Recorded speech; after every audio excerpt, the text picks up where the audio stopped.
বিষয়টা আমার বাড়িতে গত রাতে 11টার পরে হামলা করেছে।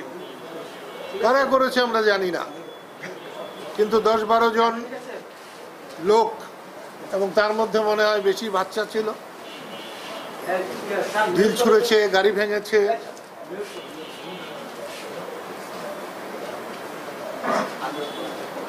কোঠা বিরোধী আন্দোলন, বৈষম্য বিরোধী আন্দোলনের পরে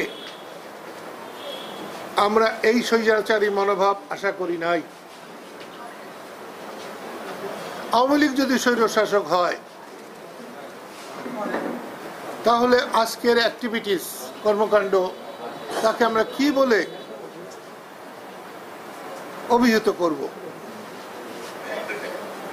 শেখ হাসিনার সঙ্গে আমার দীর্ঘ 26 বছর আমরা নতুন দল করেছি, রাত দিন সংগ্রাম করেছি।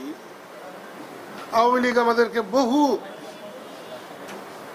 প্রোগ্রাম করতে দেয় নাই। তারপরেও যদি সবাইকে স্বাধীনতার দোসর বানানো হয়, স্বাধীনতার দোসর না আওয়ামী লীগের দোসর বানানো হয়, তাহলে তো আমি মনে করব বৈষম্য বিরোধী আন্দোলনকে ব্যর্থ করার জন্য, ধ্বংস করার জন্যে এ কোনো ষড়যন্ত্র কিনা। আমার কাছে মনে হয় দেশটাকে অস্থিতিশীল করার জন্যে জাতীয় আন্তর্জাতিক ষড়যন্ত্রকারীরা সুযোগ খুঁজছে, এবং সেই সুযোগ অন্তর্বর্তীকালীন সরকার দিচ্ছে কিনা আমি ঠিক বলতে পারবো না। তবে এই সমস্ত আমার মতো মানুষের, যাকে রাষ্ট্র সর্বোচ্চ বীরত্ব সূচক খেতাব দিয়েছে, একমাত্র বাঙালি, তার বাড়ি যদি নিরাপদ না থাকে, আমার সাধারণ গরিব দুঃখী মানুষের বাড়ি নিরাপদ কেমনে হবে? আমি আওয়ামী লীগ করি না।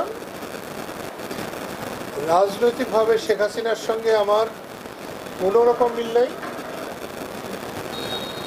ব্যক্তিগতভাবে আমি সব মানুষকে ভালোবাসি।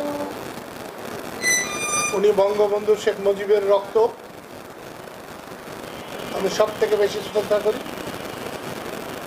তার জীবন, মান, সম্মান, এগুলো আরেকজন নাগরিক হিসেবে যেভাবে আমি গণ্য করবো, এটা তার ক্ষেত্রে করব। আমি বঙ্গবন্ধুর সৈনিক, আমি মুক্তিযোদ্ধা।